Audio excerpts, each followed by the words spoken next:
Love is Blind episode 5 to 6. We picked up right where we left off with Dave and Lauren. Dave is going back on what he said. He's telling Lauren, I didn't tell Molly she was number one, but he did tell her that. He told her that in the literal conversation before this. He told Molly that she's number one. So why are you lying? Why are you lying? Dave, I liked you up until now. Let's not start lying. We seen Lauren do a whole Grey's Anatomy, Meredith Grey, pick me, choose me, pick me, please choose me. I thought it was kind of cringe. I didn't really like it. I think you definitely shouldn't be trying to sway somebody to pick you like that. If they're going to pick you, they're going to pick you. That kind of pushed me to Molly's side. Like, I kind of was team Molly then. Dave was talking about, though, how he's scared. And he said, you don't scare me, I scare me. Maybe because you told one girl they're number one and that you're going to end it with the other girl. But then when you meet the next girl, you told her that you basically love her and want to marry her. That's scary.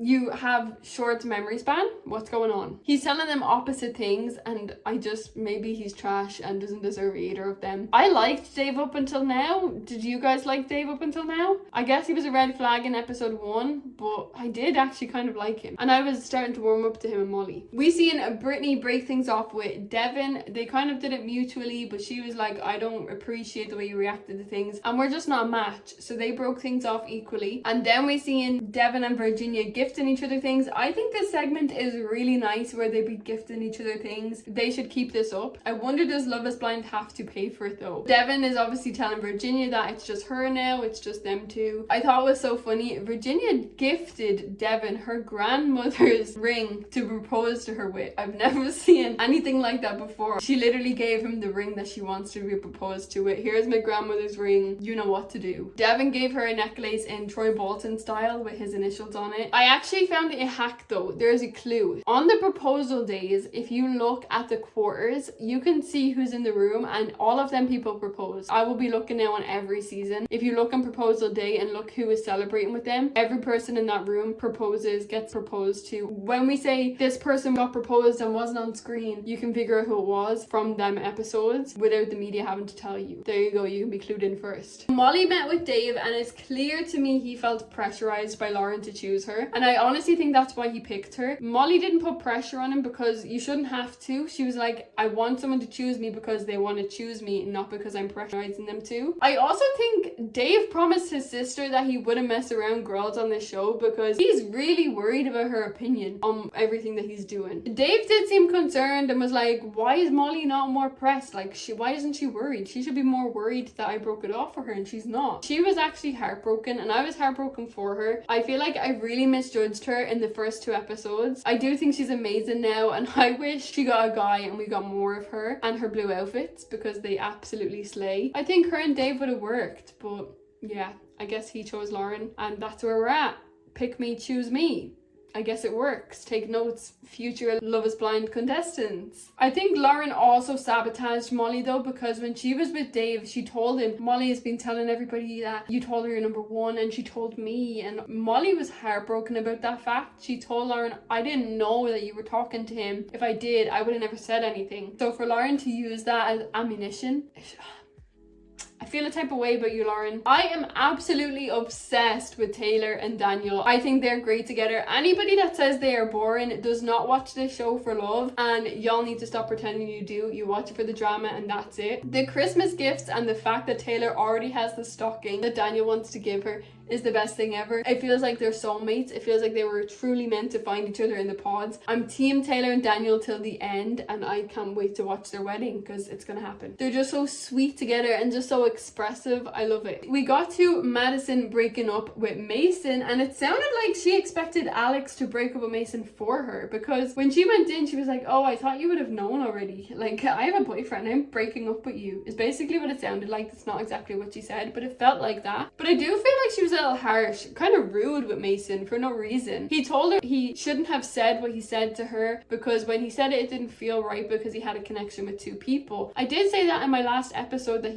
I felt like he was lying to Meg, but again, it's this pressure thing. She was like, you need to choose. You need to choose. Even though she knew he wasn't her number one, it was like she needed the guy's validation. You all need to pick me and then I'm going to dump all of you. That's what it felt like. She went back into the quarters and she was calling him a clown to the girls for no reason. I don't think he was a clown at all. I actually felt pretty sad for Mason after that. And then we seen Madison talking to Meg, and she was trying to push her in the direction of dumping Mason. She was like, he was choosing me. You shouldn't kind of be with him. Don't listen to him. He's a clown. But I was honestly shook. I was so sad when I seen Meg actually shut Mason down. I really thought she'd go with him and give him a chance. And I'm so sad that Madison sabotaged them, because I've been saying since episode 1, Mason and Meg would have been perfect together. Could you imagine? Mason didn't end up with anybody. Meg didn't end up with anybody. And let's get to Alex and Madison, because it seems like karma spun the block on her for her sabotage. They broke up in the pods. I have never seen us follow a couple so intensely for none of them to make it out of the pod. Now, I'm not complaining. I asked for this. Love is Blind. Thank you. I will say thank you from a content creator, from a viewer, for keeping this in, because they could have edited this out and we would have never seen it, and then people would have said there was this big storyline and we never seen it, and I'm so angry. But now you guys are saying it's so boring, and I'm tired of it. It's not boring. I'm glad we got to see more of the pods. Again, like I said, if you found it boring, I don't believe that you watched the show for love, and maybe you should go watch something else. Maybe watch Big Brother,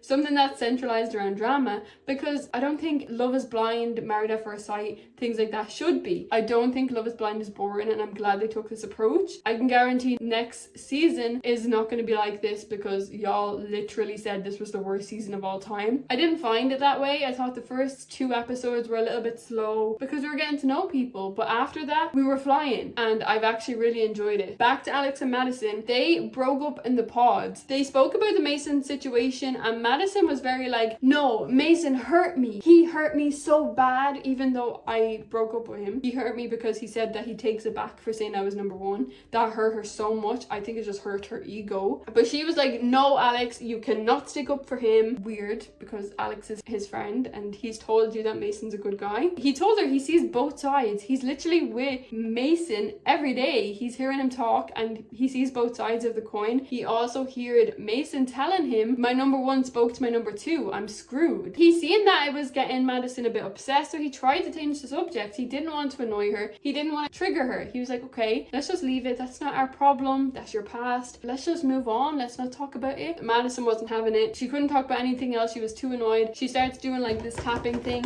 She just keeps tapping, and when he's like, why are you tapping? She's doing it louder. She's like, tap, tap, tap, tap, tap. Listen to me, tap, tap, tap, tap, tap. He tries to communicate with her. She's not having it. She didn't want to communicate anymore, affirming Alex's fears that he has in her, that she's just going to shut down and push him away and run away. His whole fear is being that she's not going to communicate. That's exactly what she did. He couldn't get engaged to her. He said it was too soon, and I agree with him. It would have been a mistake to propose in the pods, because she's definitely not ready or mature enough for a marriage yet. I do like Madison, don't get it twisted, even though she's definitely different people with different guys. I do think they would have had a good shot at love, but not marriage. I think she needs to heal first. Maybe we'll see them when everybody meets up. We'll see if they get together and what happens, but yeah, definitely not marriage yet. I really hope Madison has got the therapy she needs, because we're a year on. I would like to see some interviews and some growth from Madison. Dan and Taylor, as I said, I'm obsessed. They wrote each other letters without even telling each other they were going to write letters. They both just felt that night that they needed to write each other a love letter. They both prayed for each other, and they found each other in the pods. Honestly, they actually knew from the first pod. Daniel was on his knee within the first minute, just as a jokey way, but they knew from the first pod, and he proposed to her. We got to see them meet. She showed up in a beautiful gown,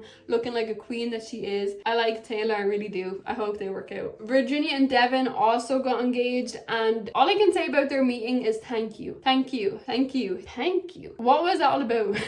Devin has an older sister though. We heard him talking about her, but wouldn't she have gone to the same school as them, like at the same time as her? I don't know about schools in America, but I feel like I would have. She was 5 years above Devin. He's got an older sister. So she wouldn't have been that much younger than her. They would have been in school at the same time. I know most of the years above me. I could recall faces at least of the girls that were in my school. I feel like you kind of know who's in your school. It's a very small world, the fact that they went to the same school as each other. Maybe they know each other. I don't think so though. I don't know. We gotta keep watching them. I don't know how I feel about Virginia and Devin. I don't think we got to see a lot of them. In our last episode I said she needed to open up to him. I don't think she wanted to do that on camera. So I think they cut out a lot lot of their conversations. We'll have to wait and see a lot more of them. Right now I don't really have an opinion. I'm like, y'all went to the same school as each other. I want to know more about that. When she meets his sister, is she gonna know her? But before we end this episode, we seen Taylor pull up and say she thinks that Daniel has known her the whole time. That she recalled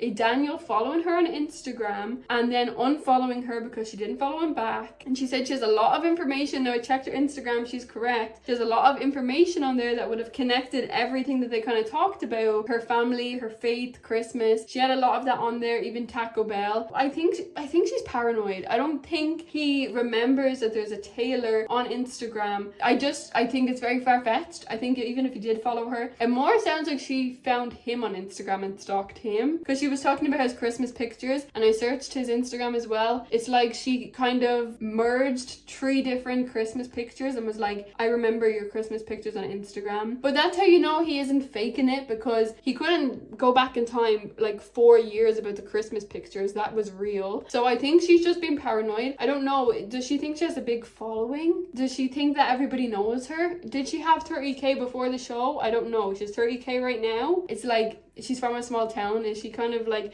everybody knows who I am? Is it a big-headed thing? I don't know. I don't get that impression from her. I don't want to get bad vibes from her. He could have followed her and then doesn't remember her. Yeah, I think that was weird.